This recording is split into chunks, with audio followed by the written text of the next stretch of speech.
आमीन। हालेलुया। आज जैसे कि आप इन भेड़ों को देख रहे हैं, मैं एक भेड़ के फॉर्म पे हूँ, जहाँ जो भेड़ों का चरवाहा है उनके साथ एक लंबी एक मीटिंग में भेड़ों को वो कैसे संभालते हैं, भेड़ों की नेचर क्या है, और वो सब चीज़ें जो बाइबल में परमेश्वर ने लिखी हैं, आज हम उन्हें पढ़ेंगे और आज मैं आपको प्रैक्टिकली कुछ बातों को सिखाऊंगा। वचन में लिखा है यूहन्ना 10 उसकी 1 आयत में, मैं तुमसे सच सच कहता हूँ, जो कोई द्वार से भेड़शाला में प्रवेश नहीं करता परंतु किसी दूसरी ओर से चढ़ जाता है, वह चोर और डाकू है। परंतु जो द्वार से भीतर प्रवेश करता है वह भेड़ों का चरवाहा है। उसके लिए द्वारपाल द्वार खोल देता है और भेड़ें उसका शब्द सुनती हैं। वह अपनी भेड़ों का नाम ले लेकर बुलाता है और बाहर ले जाता है। जब वह अपनी सब भेड़ों को बाहर निकाल चुकता है तो उनके आगे आगे चलता है और भेड़ें उसके पीछे पीछे हो लेती हैं, क्योंकि वे उसका शब्द पहचानती हैं। वे पराये के पीछे वो नहीं जाएंगी परंतु उससे भागेंगी, क्योंकि वे परायों का शब्द नहीं पहचानती। आमीन। आज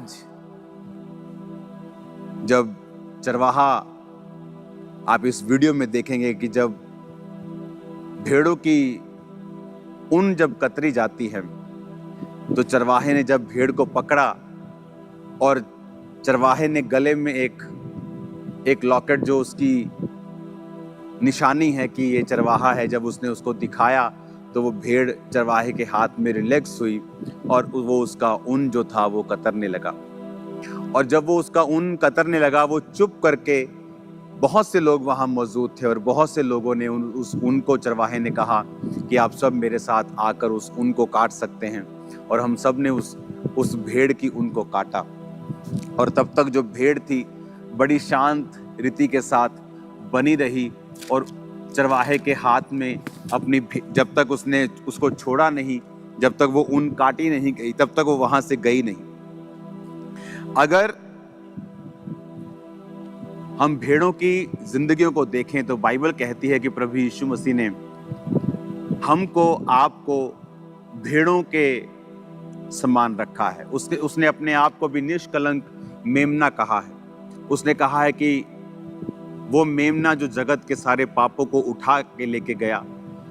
क्यों परमेश्वर ने हमको भेड़ों के समान कंपेयर किया, या आपको ये कहा, मुझे ये कहा कि जो मेरी भेड़ें हैं वो मेरा शब्द पहचानती हैं। आज मैंने भेड़ की एक और खासियत को देखा जिसे मैं आपके साथ शेयर करूंगा।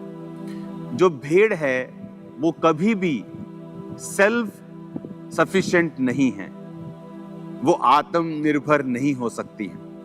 जिस भेड़ की आप वीडियो देख रहे हैं साइड पर, जब उसके ऊन को कतरा जा रहा था तो उसके ऊन को कतरने का कारण ये होता है कि जब मैं जहाँ जिस जगह पे हूँ, अब यहाँ पे गर्मी है, तो गर्मी के दौरान अगर भेड़ को ये लोग नहीं कतरते हैं, उसके ऊन को नहीं काटते हैं, तो वो ओवरहीट हो सकती है। ओवरहीट होने के कारण उसकी सेहत खराब हो सकती है।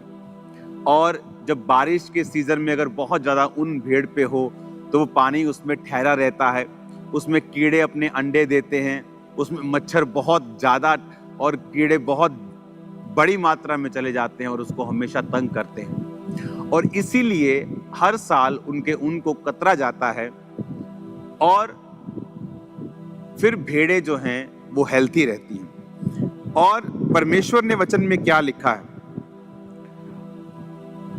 उसने आपको और मुझको अपनी भेड़ों के समान कहा है। और उसने कहा है कि अंत के दिनों में जब तुम्हारा न्याय होगा, मैं भेड़ों से कहूंगा, अपने दाहिने हाथ के लोगों से कहूंगा कि जाओ और उस स्थान पर जो पिता ने तुम्हारे लिए तैयार किया है। और लेफ्ट हैंड साइड बकरियों को, अगर आप बकरियों को देखेंगे, उनको ऊन कतरवाने की जरूरत नहीं है। वो लंबा देख सकती हैं, ज्यादा देख सकती हैं, वो चरवाहे पर निर्भर नहीं है। तो परमेश्वर ने उन विश्वासियों की तुलना उन बकरियों से की है जो ये कहते हैं कि हमें किसी चर्च की या किसी चरवाहे की जरूरत नहीं, उन्हें लगता है कि वो डायरेक्ट परमेश्वर को मान सकते हैं। आप परमेश्वर को डायरेक्ट ही मानते हैं। मैं भी परमेश्वर को डायरेक्ट ही मानता हूं। मैं अपने पास्टर के थ्रू परमेश्वर को नहीं मानता हूं। मैं डायरेक्ट ही परमेश्वर को मानता हूं, लेकिन वचन में लिखा है कि उसने चरवाहों को आज भी ठहराया है। इसलिए पौलुस ने कहा कलीसिया में उसने 5 तरह के व्यक्ति दिए हैं। उसने प्रेरित दिए हैं, उसने भविष्यद्वक्ता दिए हैं, पास्टर्स दिए हैं, इवेंजलिस्ट दिए हैं, टीचर्स दिए हैं, जो कलीसिया जिनसे उन्नति करेगी और कलीसिया जिससे बरकत पाएगी और मसीह की जो देह है वो परफेक्ट होगी। इसका मतलब ये सारी मैनेजमेंट भी परमेश्वर के द्वारा ठहराई गई थी। इसीलिए बाइबल कहती जब मूसा ने गलती की और उसके बहन मरियम ने और भाई हारून ने उसको बुरा भला बोला, तो परमेश्वर ने उनको श्रापित किया और उसको कोढ़ हुआ, और उसके भाई को, क्योंकि वो याजक की कुर्सी पे था, उतनी सजा नहीं मिली जितनी मरियम को मिली। उसका रीजन ये था कि परमेश्वर ने कहा चाहे उसने मिस्टेक की, लेकिन तुम मेरी मैनेजमेंट के खिलाफ, जो मैंने मैनेज करने के लिए धरती को, परमेश्वर के लोगों को किया है, तुम उसके खिलाफ नहीं चल सकते हो। कहने का मतलब यह है कि परमेश्वर ने एक मैनेजमेंट ठहराई, एक सिस्टम बनाया जिसके द्वारा आज हम ब्लेस्ड होते हैं। पौलुस को उसने ठहराया कि वो एक दर्शन के जरिए काम करेगा। पौलुस को परमेश्वर ने एक ग्रेस का दर्शन दिया, चाहे वो गमलियल और बड़े बड़े विद्वानों के पांव में वो पड़ा था, वो इब्रानी था, वो बिन्यामीन के गोत्र का था, वो पढ़ा लिखा था, बड़ा रसूखदार आदमी था, एक बड़ी संस्था का मेंबर था, जो उस जमाने की एक बहुत बड़ी धार्मिक और बहुत बड़ी रेप्यूटेबल संस्था थी। तो परमेश्वर उससे प्रचार करवाता क्रिश्चियंस में, यहूदियों में, जिस संस्था, जिस कम्युनिटी का वो मेंबर था, वहां उसकी सुनी जाती है। अगर आज आपके मोहल्ले के, आपके नगर का एमएलए अपने फेथ को अनाउंस कर दे कि मैं क्रिश्चियन हूं, तो ज्यादा आपको लगेगा हाँ वो ज्यादा प्रभाव डाल सकता है कि इतना बड़ा व्यक्ति सीएम या एमएलए या एमपी ये क्रिश्चियन बन गया। तो लेकिन परमेश्वर ने पौलुस से वो काम नहीं करवाया। परमेश्वर ने पौलुस को कहा कि तू अन्य जातियों में जाएगा जो उसको जानती तक नहीं थी, ताकि परमेश्वर ये साबित कर सके कि सब कुछ ग्रेस के द्वारा ही है। आमीन। तो हम जानते हैं कि सब कुछ ग्रेस के द्वारा है, लेकिन परमेश्वर ने फिर भी चरवाहों को ठहराया है और पौलुस को एक दर्शन दिया, और वचन कहता है जो जो विश्वासी, जो जो कलीसिया पौलुस के उस दर्शन में उसके संग रहा, परमेश्वर ने उनको आशीषित किया। और फिर पौलुस ने भी कहा इस कलीसिया को कि ये तेरी सारी जरूरतें परमेश्वर स्वर्गीय भंडारों से पूरा करेगा, महिमा सहित मसीह यीशु में पूरा करेगा। परमेश्वर ने उनको आशीषित किया। क्यों? क्योंकि पौलुस जो था वो परमेश्वर के दर्शन में था। तो आज परमेश्वर ने, आप इमेजिन करो, परमेश्वर ने आपको भेड़ कहा, बकरी नहीं कहा। वचन कहता है कि तुम परमेश्वर के घरों में लगाए जाओगे, उसके आंगनों में फलोगे और फूलोगे। क्या है परमेश्वर के आंगन? वो उसके चर्च, वो उसके भवन, वो उसके स्थान, वो उसकी कलीसियाएं जो परमेश्वर ने बनाई और ठहराई हैं। आज आपको अपने पाप माफ करवाने के लिए पास्टर्स के पास जाने की जरूरत नहीं, याजकों के पास जाने की जरूरत नहीं। आपके पाप आप खुदा से प्रार्थना करें, वो माफ करता है। आपके पाप आप खुदा से प्रार्थना करें, वो माफ करता है।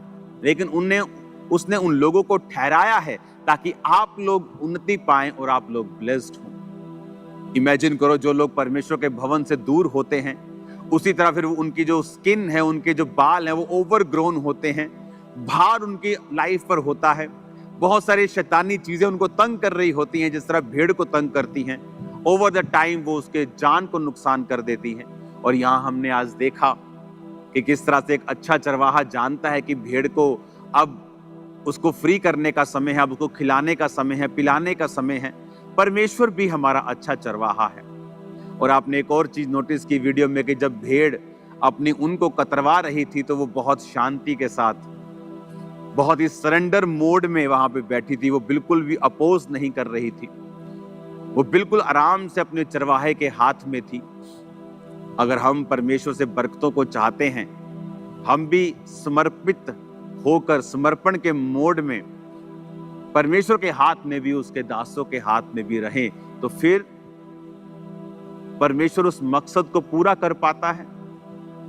वो हमें शेप में लेके आता है और हमारी जिंदगी में वो काम होते हैं जो परमेश्वर चाहता है। हालेलुया। और अभी इस परमेश्वर की बनाई हुई दुनिया में, जहां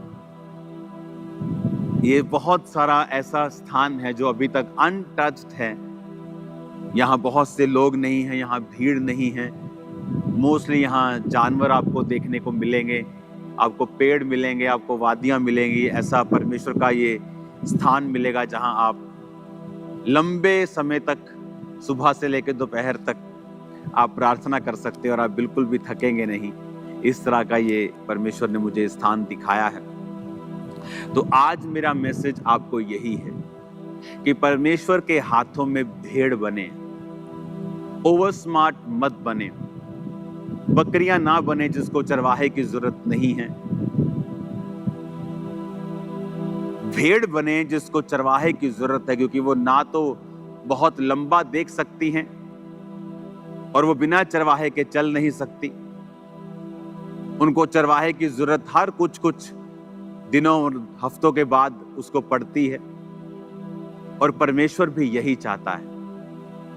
वो चाहता है याजक, सेवक लोग उसी तरह परमेश्वर के सामने समर्पित रहें, और वो ये चाहता है कि उसी तरह विश्वासी चर्चिस में अपने आप को समर्पित करें, अगर वो अपने जीवन में आशीष वाले दिन देखना चाहते हैं। तो आज जब पूरी दुनिया में मैं घूम रहा हूं, बहुत सारे विश्वासी आशीषित नहीं हैं क्योंकि वो अपनी चर्चिस के साथ समर्पण में नहीं जीते हैं। उनके लिए चर्चिस सिर्फ एक संडे जाने वाला एक काम है कि जहां वो एक संडे जाके 1 घंटे का सरमन सुनते हैं और एहसान करके कि परमेश्वर पे एहसान होकर वापिस चले जाते हैं। उनका उस चर्च के साथ कोई इमोशनल कनेक्शन नहीं है, वो सेवा के लिए समर्पित नहीं है, वो बीजों के लिए समर्पित नहीं, प्रार्थना के लिए समर्पित नहीं। और परमेश्वर ऐसा नहीं चाहता है। अगर आप चाहते हैं कि परमेश्वर आपको ब्लेस करे, आपका जीवन परमेश्वर के वचन और परमेश्वर के भवन और उसकी सेवकाई के आसपास ही जुड़ा होना चाहिए। आमीन। परमेश्वर ने कहा, मेरी भेड़ें मेरी आवाज को पहचानती हैं। उसकी भेड़, जब ये चरवाहा आज आवाज लगा रहा था भेड़ों को, तो भेड़ें दूर से ही आती थी। कुछ डॉग्स उसने रखे हुए थे, वो भी उसकी कमांड को समझते थे और सब काम अच्छी तरह से हो रहा है। आज हमें परमेश्वर के वचन को समझने की जरूरत है कि परमेश्वर हमारी लाइफ से क्या चाहता है। अगर हम पूरी तरह से समर्पित जीवन जीते हैं, हम शैतान के अटैक से बचे रहते हैं। अगर भेड़ समर्पण में ना हो, भाग जाए, भाग सकती है। ये जिस जगह हम खड़े हैं, आई थिंक यहाँ पे जो मोस्टली जो लैंड्स हैं जहाँ शीप चरती हैं और रहती हैं, ये 6-6 हजार एकड़, 7-7 हजार एकड़, हजारों की संख्या में अगर आप देखेंगे, दूर दूर तक आपको शीप्स दिखाई देंगी। सिर्फ यही नहीं, हर जगह के ऊपर आपको शीप्स दिखाई देंगी। अब यहाँ पे शीप अगर कोई भाग जाए कि 5000 एकड़ में भाग जाए, आप उसको पकड़ नहीं सकते। लेकिन नुकसान किसका है? शीप का, क्योंकि वो अपने ऊन को इतना ग्रो कर लेगी और जब गर्मी आएंगी, वो हीट में जब भागेगी तो उसको दिक्कत होगी और कई शीप्स मर जाती हैं और बीमार हो जाती हैं। और जो कीड़े हैं वो उनमें चले जाते हैं। बारिश के दिनों में पानी उनके अंदर ठहरने लग जाता है, क्योंकि वो सिर्फ सर्दियों के लिए उनके काम में आती है और गर्मियों में उन्हें कटवाना होता है। आप इमेजिन करो, परमेश्वर ने हमें शीप के साथ ही क्यों जोड़ा है। जब वो ये कहता है कि तुम अंगूरों की बेल हो, उसने हमें अंगूरों की बेल ही क्यों कहा है? क्योंकि अंगूरों की बेल अगर सड़ जाए, टूट जाए और फल ना लाए, तो उससे कोई बैट, बल्ला, थापी, बेलना कुछ नहीं बनता है। वो सिर्फ जलाने के ही काम आती है। उसने, आज सुबह में वर्ड पढ़ रहा था, उसने हमें नमक ही क्यों कहा है? तुम पृथ्वी के नमक हो, उसने क्यों कहा?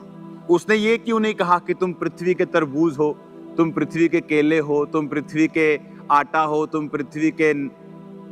चावल हो? क्योंकि हर एक चीज जब खराब होती है तो वो खाद के काम आ सकती है। अगर कोई फूड खराब हो गया, वो एक खाद के रूप में परिवर्तित हो सकता है। लेकिन परमेश्वर ने कहा, तुम पृथ्वी के नमक हो। नमक के बिना आप हजारों रुपया लगा दें, उसमें सब्जी में पनीर डाल दें, उसमें आप अच्छी अच्छी चीजें डाल दें, सब्जियां डाल दें, अच्छे अच्छे मसाले दुनिया भर के डाल दें, लेकिन अगर आपने नमक नहीं डाला, उस चीज का टेस्ट आपको नहीं आता। नमक के बिना सब चीजें बेस्वाद होंगी। लेकिन परमेश्वर ने कहा, जिस तरह तुम्हारी वैल्यू ज्यादा है जब तुम मुझ में बने रहोगे, और अगर तुम मुझ में बने नहीं रहोगे तो नमक जब खराब हो जाता है वो खाद के रूप में भी काम नहीं आता कि चलो खेतों में डाल दो खाद बन जाएगी। परमेश्वर ने कहा वो सिर्फ मनुष्यों के पैरों के नीचे रौंदा जाता है। आप जानते, परमेश्वर ने वचन में लिखा कि क्या वो व्यक्ति जिन पर शीलो का गुम्मट गिरा, क्या वो यरूशलेम में रहने वाले दूसरे लोगों से अधिक अपराधी थे? परमेश्वर ने कहा नहीं, वो अधिक अपराधी नहीं थे। यदि तुम भी मन ना फिराओगे तो इसी रीति से नाश होगे।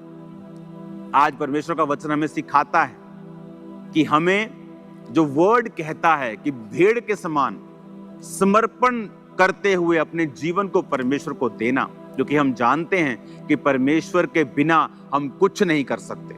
हम भाग सकते हैं क्योंकि हमें अपना बिजनेस चलाना है, हम भाग सकते हैं क्योंकि हमें चर्च के काम करने हैं, लेकिन अगर हमने प्रार्थना नहीं की, अगर हम वचन में नहीं है, अगर हम फेथफुल नहीं है परमेश्वर के संग, तो एंड में वो सब कुछ व्यर्थ है और जीरो है। बाइबल क्या कहती? उसने कहा अगर तुम भी मन नहीं फिराओगे तो उसी रीति से नाश होगी। ये नहीं कि तुमने ज्यादा पाप किए इसलिए कि कम पाप किए इसलिए। उसने कहा अगर तुम मन नहीं फिराओगे, अगर तुम्हें पता है कि वर्ड क्या कहता है कि हमें समर्पित रहना है, किसकी तरह? भेड़ की तरह, बकरी की तरह नहीं, भेड़ की तरह, कि हमें परमेश्वर की जरूरत है, हमें उसके वर्ड को सुनना है, हमें चर्च को फॉलो करना है, हमें अपने परमेश्वर जो दास ठहराए हैं उन्हें फॉलो करना है, हमें परमेश्वर की आज्ञाओं को मानना है, परमेश्वर के भवन के साथ वफादार रहना है, परमेश्वर के साथ वफादार रहना है, प्रभु के संग चलना है, रोज प्रार्थना करना है, पवित्रताई में रहना है, परमेश्वर के योग्य जीवन जीना है। ये परमेश्वर चाहता है हमारी लाइफ से। हालेलुया। आज इस जितने दुनिया में मैंने स्थान घूमे हैं, ये उनमें से टॉप 3 में मैं इसे रखता हूं कि मोस्ट ब्यूटीफुल प्लेसेस कहाँ हूं मैं। आपको मैं अगली बार अगले हफ्ते जरूर बताऊंगा मैं कहाँ हूं, आकर बताऊंगा आपको, क्योंकि ये अगले संडे बड़ी मीटिंग होगी और उसके बाद पार्टनर मीटिंग आ रही है, आपको मालूम होना चाहिए। फिर बड़ी मीटिंग आ रही है, तो बहुत सा डिलीवरेंस वर्क वहां पे परमेश्वर का आत्मा करेगा और आप लोगों की लाइफ सेम ना होगी, जिंदगियां सेम नहीं होंगी। आज से अपना जीवन परमेश्वर को समर्पित करें और ये समझें कि अगर आप क्रिश्चियन हैं तो परमेश्वर ने आपको स्पेशल ब्लेसिंग्स दी, पर यह भी समझे कि अगर क्रिश्चियन बिगड़ जाए तो फिर वो जलाने के, पांव के नीचे आने के ही काम आ सकता है और किसी चीज के नहीं। क्योंकि परमेश्वर ने कहा जो नहीं जानकर पाप करेगा वो थोड़ी मार खाएगा, जो जानबूझकर पाप करेगा वो ज्यादा मार खाएगा। अगर हम क्रिश्चियन हैं, हम वर्ड को समझते हैं कि अगर हम इस समर्पण में नहीं चलेंगे और भेड़ों के समान नहीं होंगे तो फिर हम अपने ही उन अटैक्स का जो शैतान करेगा, उस हीट का जो उस ऊन के कारण आती है, जब भेड़ ऊन नहीं कतरवाती और भाग जाती है, तो उसका रीजन फिर हम खुद होंगे, क्योंकि चरवाहा उसी को कत सकता है, उसी की केयर कर सकता है जो उसके पास हो। हालेलुया। आज इस सुंदर और परमेश्वरीय स्थान के ऊपर से मैं आपके लिए प्रार्थना करता हूं और आपके लिए मांगता हूं कि परमेश्वर आपको समर्पित जीवन दें, आपको ब्लेस्ड जीवन दें। परमेश्वर आपको एक ऐसा जीवन दे जो अपने चरवाहे को, परमेश्वर को, जो हमारा स्वर्गीय चरवाहा है, स्वर्गीय पिता है, कि आप उन्हें खुश कर सके। आपकी लाइफ ऐसी होनी चाहिए, उससे भागे नहीं। आप चरवाहे से भागेंगे तो चरवाहे का नुकसान नहीं होगा। अगर आप चरवाहे से, पिता से भागेंगे तो आप ही अपने ऊपर एक भार पैदा कर रहे हैं। आप उनका भार पैदा कर रहे हैं जो एक दिन हीट पैदा करेगी, एक दिन बीमारी पैदा करेगी, पानी को इकट्ठा कर लेगी, बीमार कर देगी, मुश्किलें पैदा कर देगी। और परमेश्वर ये नहीं चाहता है। जब इस ऊन को मैंने काटा, आप देखो वीडियो में, तो जब वो भेड़ वहां से गई तो वो बहुत हैप्पी थी क्योंकि वो लाइट होके वहां से, लाइट वेट होके वहां से गई और वो खुश थी। जब हम परमेश्वर के प्रेजेंस में रहेंगे, उसके वर्ड को हम फॉलो करेंगे और जो परमेश्वर कहता है हम वो करेंगे, लाइफ कभी भी सेम नहीं होगी। आज हमें जरूरत है वर्ड पे चलने की, परमेश्वर की आत्मा की बात को सुनने की, अच्छी भेड़ के समान उसको फॉलो करने की। फिर जिंदगी कभी सेम ना होगी। इंसान अपने दुखों का कारण खुद ही है।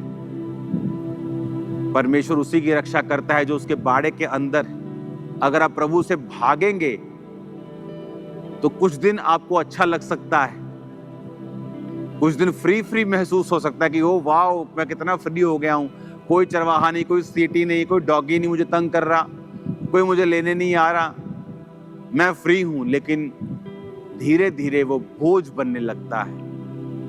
मैंने बहुत से लोगों को देखा, जब चर्च से या कहीं परमेश्वर की प्रेजेंस से भागते हैं तो कुछ दिन बहुत उनको एंजॉय लगता है, बहुत अच्छा लगता है, उनको फ्री हो गए, कोई टेंशन नहीं। लेकिन धीरे धीरे रियलिटी हिट करती है और तब वो पहले से अधिक दुखी और बीमार होकर फिर परमेश्वर के पास आते हैं। तो परमेश्वर ने कहा कि तुम क्यों अधिक मार खाना चाहते हो, आओ परमेश्वर के सामने समर्पित जीवन को जिए, ताकि परमेश्वर अपनी भेड़ों के समान हमें देखे। फिर वो आपको चरवाहा, ऐसा चरवाही करवाएगा, फिर आप बोलेंगे यहोवा मेरा चरवाहा है, मुझे घटी ना होगी। वो आपको हरी हरी चरगाहों पर लेके जाएगा, पानी भी देगा, जरूरतों को पूरा भी करेगा, आपको रक्षा भी देगा, सुरक्षा भी देगा, भेड़ियों से भी बचाएगा, वो आपको शैतान से भी बचाएगा और आपकी जिंदगी की जरूरतों को पूरा भी करेगा। अपने हाथों को उठाओ मेरे संग, हम एक प्रार्थना करेंगे। पिता, तेरा आत्मा इनको छुए खुदा बाप। जितनी अंधकार की शक्तियां इनकी जिंदगी में तेरे वचन के खिलाफ चलने से इन्हें खुदावंद प्रेरित करती हैं और तेरे वचन पे चलने से रोकती हैं और समर्पित होने से रोकती हैं, इनकी जिंदगियों से यीशु मसीह नासरी के नाम से जाती रहे। आज जितने बीमार देख रहे खुदावंद, तेरा आत्मा इन्हें छुए और सब प्रकार की बीमारी इनकी जिंदगी को छोड़ के जाए। सब प्रकार के रोगी, सब प्रकार के रोगी, सब प्रकार के रोगी जो हीलिंग हॉल में है, ऑनलाइन है, ब्रांचेस में है, चर्च में है, in the name of Jesus चंगे हो जाओ और आजाद हो जाओ और सब प्रकार की बीमारियां तुम्हें छोड़ के जाती रहे। मैं तुम्हें यीशु मसीह नासरी के नाम से आशीषित करता हूं। तुम्हारी जिंदगियों में परमेश्वर का आत्मा कार्य करे। राइट नाउ कमांड करता हूं, हर एक डेविल का आत्मा, गंदगी का, डिप्रेशन का, डिस्ट्रैक्शन का, पाप का, व्यभिचार का, चोरी का, तुम्हारी जिंदगी को छोड़ के जाए right now in the name of Jesus. प्रभु यीशु के सामर्थी नाम में वो सारी अंधकार की शक्तियां, वो तमाम दुष्ट आत्माएं तुम्हारी जिंदगी में कार्य करती हैं, तुम्हारी जिंदगी को छोड़ के जाती रहे। मैं आज तुम्हारे लिए भविष्यवाणी कर रहा हूं, मेरे पिता का आत्मा तुम्हें गाइड करेगा और वो इतना अच्छी तरह से तुम्हें गाइड करेगा कि तुम्हारी जिंदगी आसान होगी। इन जीसस नेम मैं तुम्हारी जिंदगी को ब्लेस्ड घोषित करता हूं। तमाम अंधकार की शक्तियां, उनकी योजनाएं और अटैक नाश करता हूं यीशु के नाम। अपने हाथों को